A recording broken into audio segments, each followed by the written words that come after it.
السلام عليكم ورحمة الله. مرحبا بكم أيها الأحباب في حلقة جديدة مهمة من حلقات القناة. نتمنى من الله سبحانه وتعالى أن تكونوا جميعا بكل خير وصحة وسلامة.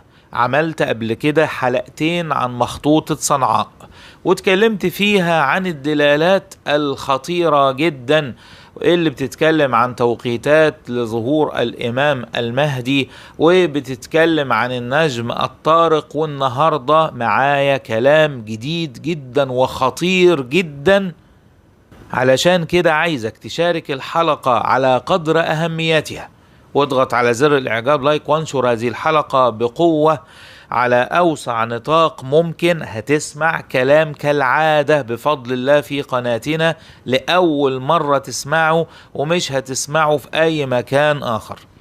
المفاجأة اللي أنا عايز أقولها لكم فعلا في هذه الحلقة إن في أبيات اتكلمت عن توقيتات ودلالات معينة بدأت تحصل في هذه الأيام، بدأت تحصل بقوة.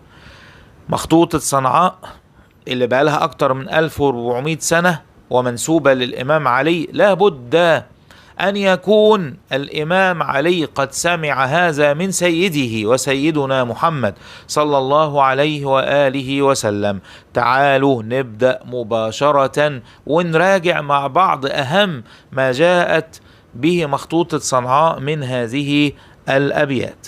طبعا بتبدأ هذه الأبيات ب1004 بعد 100: تدفن صنعاء ملوك العنب وتبقى الكراسي بلا جلس، وحتى وإن كان كنز يهب، إذ لاح نجم من المشرقين كثير الشعاع طويل الذنب، فمن أوسط القوم يأتي الخبر 8 تطفها لكلمة لعب. الأبيات دي بتتكلم أيها الأحباب، وإحنا قلنا الكلام ده في الحلقتين اللي فاتوا بس في جديد النهاردة، بتتكلم عن بداية الأحداث سنة 1400 هجريا بعد 100. تدفن صنعاء ملوك العنب معناها بداية زوال وزعزعة الكراسي بتاعة ملوك اليمن، ملوك العنب، ملوك اليمن وغيرها. خد بالك بقى، يعني غير كمان ملوك اليمن وغيرها.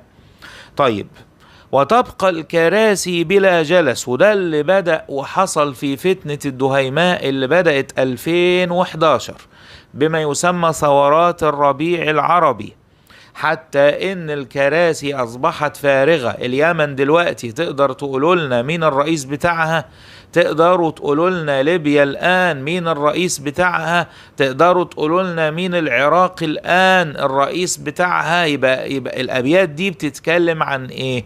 بتتكلم عن اليمن وما حولها، مرحلة خطيرة جدا.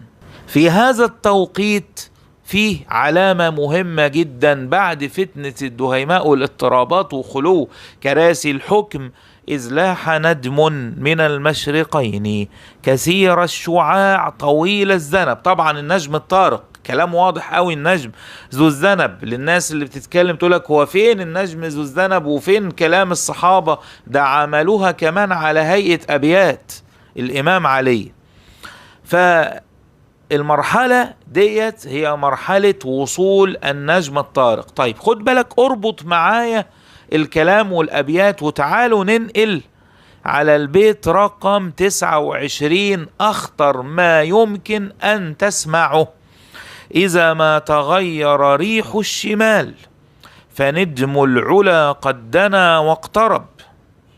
انت ممكن تفهم فنجم العلا قد دنا واقترب معناها النجم الطارق. لا لا لا، مش معناها كده، مش معناها كده. هوت خد بالك، ده في اتصال في الأبيات من أول بيت: إذا ما تغير ريح الشمال. هي دي كلمة السر. يعني إيه تغير ريح الشمال؟ اضطرابات مناخية، تغيرات في الأحوال المناخية. عرفت ليه أنا في التوقيت ده بديك جزء تالت لمخطوطة صنعاء، لأن ده بيحصل دلوقتي وشغال. تغير ريح الشمال معناها التغيرات المناخية التي تسبق ظهور الإمام المهدي. فإذا ما تغير ريح الشمال فنجم العلا قد دنا واقترب. مين نجم العلا؟ الإمام المهدي. وفي الست، هأكد لك دلوقتي المعنى هو اللي أنا بقوله لك، وفي الست يظهر سبط الرسول كريم المناقب عز العرب. يبقى هنا ما تشوف فنجم العلا قد دنا واقترب معناها الإمام المهدي، معناها الإمام المهدي. يبقى الأبيات بدأت بإيه؟ بدأت بالكلام عن النجم الطارق، وهنا في البيت 29 بيتكلم عن نجم العلا اللي هو الإمام المهدي. الدليل إيه؟ بعديه على طول وفي الست. وفي الست دي بقى اللغز. 6 إيه؟ 6 سنين. 6 إيه؟ 6 من شهر شوال مثلا، 6 بعد موسم الحج. إيه؟ يعني إيه 6؟ يظهر سبط الرسول اللي هو المهدي كريم المناقب عز العرب. طبعا كلمة السر بقى في البيت رقم 31 كما يظهر أمامنا: إذا مر ربيع بقى 40. يا سلام، يكون الذي قلته قد وجب. يعني إيه الكلام ده؟ أنا هحل لك البيت ده اللي هيفك لك ألغاز كبيرة جدا. البيت ده دلوقتي شغال وبيحصل، شغال، انتبه معايا، كلام والله خطير جدا، شغال وبيحصل. إذا مر ربيع بقى 40. الربيع هنا فصل الربيع. يعني إيه بقى 40؟ يعني تأخر في الانتهاء، تأخر في الانتهاء.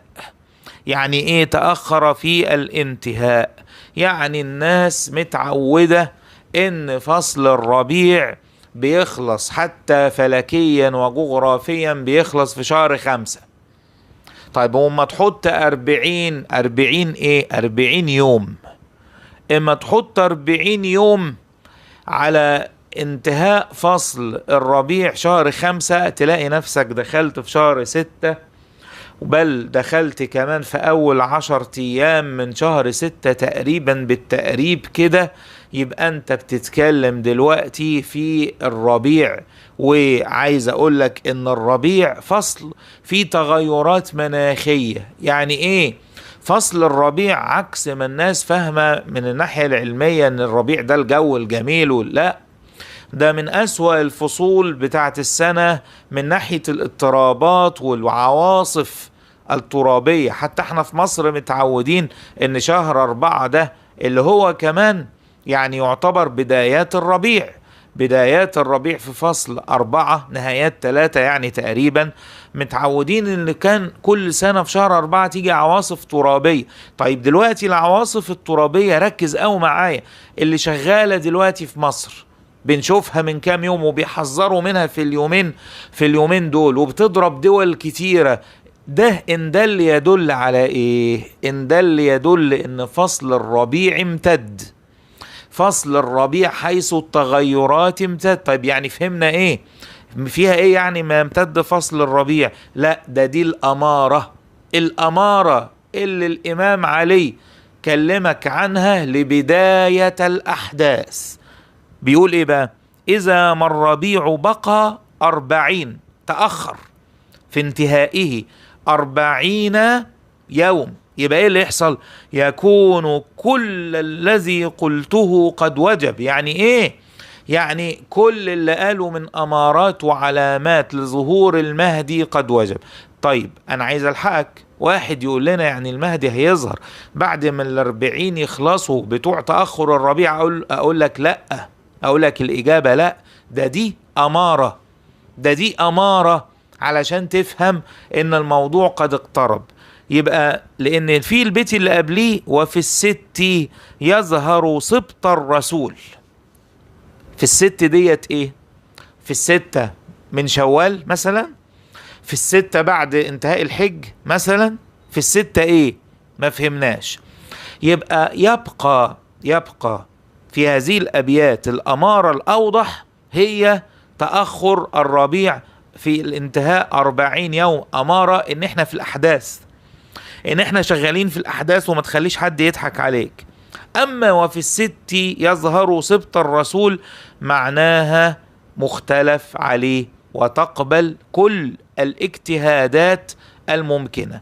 ممكن تقول الستة بعد الصيام، لأن في روايات ضعيفة بتقول يظهر المهدي بعد الصيام، يبقى الستة بعد الستة من شوال مثلا.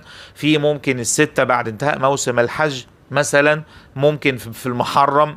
كل ديت تواريخ يعني ذكرت فيها روايات ضعيفة ومحتملة، ولكن يبقى ان اهم ما في هذه الحلقة هو البدة. إذا ما الربيع بقى 40 معناها تأخر 40، وإحنا شايفين آثار الربيع اللي موجود دلوقتي، اللي هو إيه؟ اللي هو الاضطرابات والعواصف الترابية اللي موجودة لغاية دلوقتي. يبقى إيه اللي يحصل بقى؟ يكون الذي قلته قد وجب، يعني الكلام الإمام علي هيبقى خلاص تبدأ الأحداث، بداية الأحداث. أنا عايز أقول لكم إن كل المؤشرات أيها الأحباب بتتكلم أننا في قلب الأحداث، وأننا في المراحل، ركز، الأخيرة من الإرهاصات.